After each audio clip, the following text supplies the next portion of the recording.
Bonjour, c'est ici en Islande, en bord de mer, que je fais cette petite vidéo. Alors c'est une première vidéo qui est une première, je pense, d'une grande série. Voilà, je vous montre ce magnifique paysage derrière moi.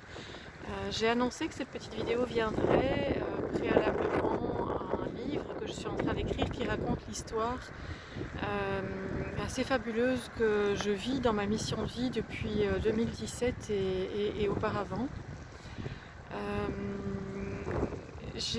En 2017, je suis psychologue, je suis médium depuis toujours et coupeuse de feu. Et je me suis révélée assez tard aux yeux de la famille et du monde. Et en 2017, les âmes ont commencé à affluer. Et mon âme jumelle, qui s'appelle Nicolas et qui est parti il y a plus de 30 ans, mais qui est toujours à mes côtés et qui travaille à mes côtés en thérapie et en médiumnité. Nous sommes passeurs d'âme tous les deux. Mon âme jumelle et moi, nous avons vu affluer un nombre assez impressionnant d'âmes errantes de tout pays.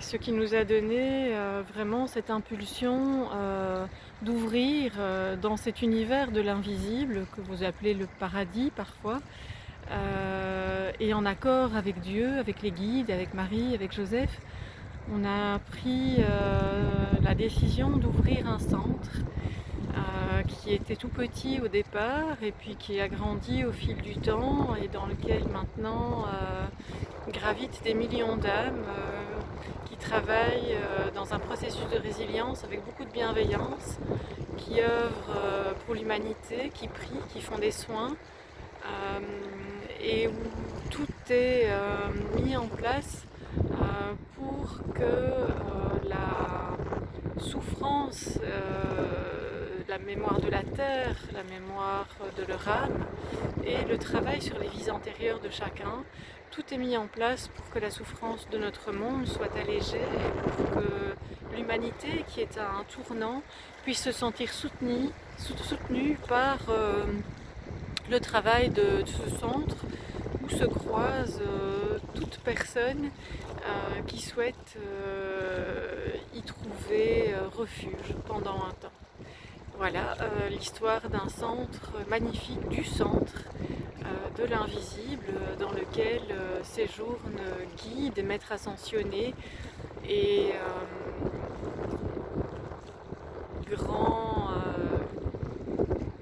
croyants de toute religion ou pas.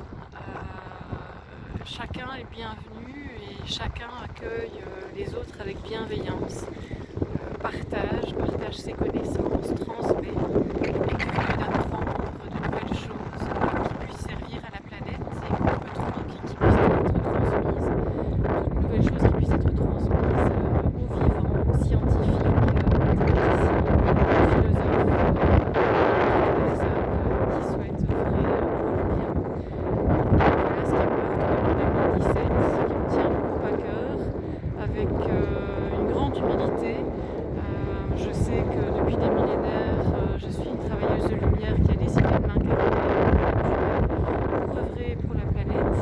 Et la révélation de vies antérieures, dont Marie et Joseph, a été pour Nicolas et pour moi autant un incroyable étonnement, puisqu'on oublie d'où on vient à chaque incarnation, et en même temps la sensation de pouvoir enfin revenir à la maison. Et c'est vraiment ce que nous faisons pour le moment et ce que nous allons poursuivre comme travail dans le futur. C'est de combiner ma vie d'être humain incarné et cette connexion de travailleuse de lumière et de travailleur de lumière pour Nicolas, pour le bien de la planète, en espérant pouvoir œuvrer de façon positive. Mais il était temps, je pense, que vous, en tant que citoyen du monde, en tant qu'âme, vous sachiez que ce centre existe et que de nombreux humains qui se sont désincarnés, qui sont passés de l'autre côté, travaillent pour vous, avec beaucoup d'amour, de bienveillance et de grandeur d'âme.